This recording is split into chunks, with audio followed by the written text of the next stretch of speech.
revealed as part of the Quran. What does he say? It was abrogated? No, he says our hearts were hardened in our recitation and we forgot it. Don't be like us. Keep reciting it. Please, keep reciting it.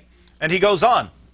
And we used to recite a surah which resembled one of the surahs of Musabahat, and I have forgotten it. So there was another. So he, in Sahih Muslim, a companion of Muhammad, says we forgot two surahs, not because they were abrogated, but because of the hardness of our hearts. How can Muslims even begin to say that the Quran is perfectly preserved when your texts are filled with examples like these? Okay, yeah, go ahead. When he said that he recited a surah that was in length and severity like Surah Al-Bara, he's talking about Surah chapter 9 of the Quran, which has over 100 verses. So there was a surah with over 100 verses that's missing. Right. Over 100 verses are missing. According to Muslims, it has 129 verses. Where is that surah that had over 100 verses like Surah 9? It's gone. Okay, now Manu, and I want to tell our technicians, please keep Manu on the line. I think Manu's going to stay with us. We're going to take a break. When we come back, we're going to let Manu respond because you guys just gave Manu a lot of information. We want to give him a chance to respond. Manu, hang in there, and we'll be with you right after the break.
Welcome back to Jesus or Muhammad. Manu, are you still on the air with us? Yes, I am. Okay, very good. I'm going to let you respond, but I just want to tell all of our viewers that I really appreciate your civil demeanor on the air, Manu. I know that sometimes we get excited and the Muslims get excited, but we always appreciate your very kind and civil manner on the air, and we want to give you now time to respond to much that has been said by both Sam and David, so please go right ahead. Okay, thank you. As you know, Quran says that if the words of God, if the seas or seven were given besides the seas, became pens, it could not contain the words of God. Meaning, for Muslims, they have to view the words of God coming to the Prophet were just a fraction of the words of the eternal book in heaven.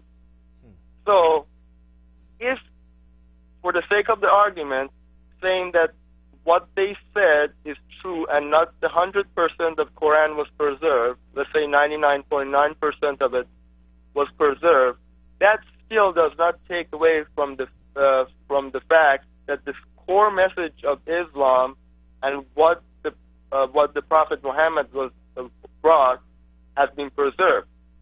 And not going on a tangent, but I wanted to say that what Sam mentioned about chapter 15 of Quran, about the word la hafizun, in that it refers to all the other scriptures before Quran. Quran also makes the charge on three fronts against the previous scriptures of what has happened, that we believe the scriptures are not what they should be, even though most of them are preserved. Specifically in second chapter of Quran, in Surah Al-Baqarah, in 3 ayahs, 3 verses, and I'm going to read that for you. It's very brief. One says that you urge that they believe you, meaning Muhammad, the Prophet. And indeed, there were a group of them who would hear the words of God, then would turn it, meaning turn it around, from after they understood it, and they knew themselves. Then another ayah says, then woe to those who write the scripture by their hands.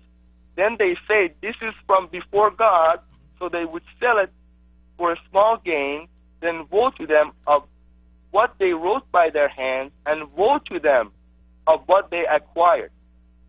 Then the last one, it says, indeed, those who cover up what God sent down from Scripture and sell that for small gain, those are those who do not eat for their stomachs except fire, and God will not speak to them and does not cleanse them, and for them is a painful torment. So Quran goes into 3 areas. One, people who hid some of the scripture in the past, the group that actually wrote what by their hands what was not from God, and they said this is scripture, and another group that they actually turned the scripture a little bit around. They changed the words just to be tricky, just to be Okay, Manu, let's let Sam address those particular points you just brought up. The points that you raised, Manu, every one of them in context doesn't support the assertion you made. I've actually spent many years, countless of hours, writing and debating Muslims on what the Quran says about the Bible. The first reference you made allusion to was Surah Al-Baqarah, chapter 2, verses 75 to 79. However, if you actually read it carefully in context, in the immediate context of the verses, the context of the surah, and then compare it to what the Quran says in other surahs, it's not saying that the Bible is corrupt. Even arguing on what you're saying, that some corrupted the scriptures, that still wouldn't prove wholesale corruption. And let me read the passages and explain why. 275, do you then hope that they would believe in you, and a party from among them? Notice, it doesn't say all. It says a party from among them. Indeed, used to hear the word of Allah, then altered it after they had understood it, and they know this. Now, it doesn't say how they altered it. Did they alter it by misinterpreting it or changing the text? And it doesn't tell us which word of Allah they altered. Did they alter the message of the Bible or the message of Muhammad? I'm going to show you a parallel to this statement that refers to altering the words they heard from Muhammad in a minute. But what I want to focus on is that in context, it's only a party, not all. So at best, it's speaking of one group, not everyone, who did this. But let's continue reading to the other one that you're referring to. We'll continue reading 76 down. And when they meet those who believe, they say, who's this referring to?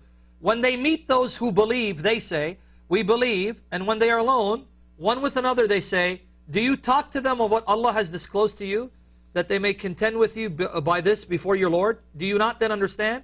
So in the context, it's speaking of a party of them at the time of Muhammad. Because notice what 76 says. When they meet those who believe, this is speaking of Muhammad's contemporaries at his time. If you go to the Mufassirin, the commentators, they'll tell you that this is referring to a group of Jews at Muhammad's time. So it's referring to a group of Jews at Muhammad's time. But let's then read the other passage that you're referring to.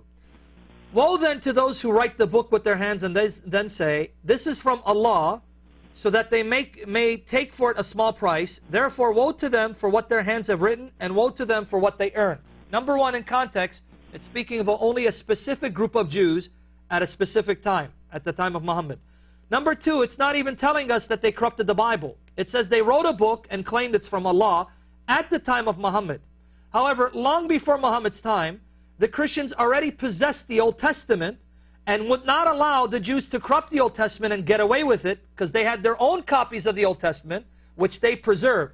So at most, even if it's referring to corruption, it would be referring to the manuscripts in the hands of the Jews at the time of Muhammad, But these Jews didn't have access to all the manuscripts all over the world in the hands of other Jews and other Christians. So at most, all you're proving is some manuscripts at Muhammad's time were corrupted by some Jews, not all the manuscripts. That's assuming it's referring to the Bible. I believe it's actually referring to the Talmud, because the Jews at the time of Muhammad didn't just follow the Old Testament. They also held to the Talmud, which they did write with their hands and claimed it's from Allah. So it doesn't even say corruption to the Bible. To further prove that the Quran is not saying all Jews everywhere or all Christians everywhere corrupted the Scriptures, let's go to Surah Al-Imran, chapter 3, verses 113 to 114. Remember what chapter 2 said. They wrote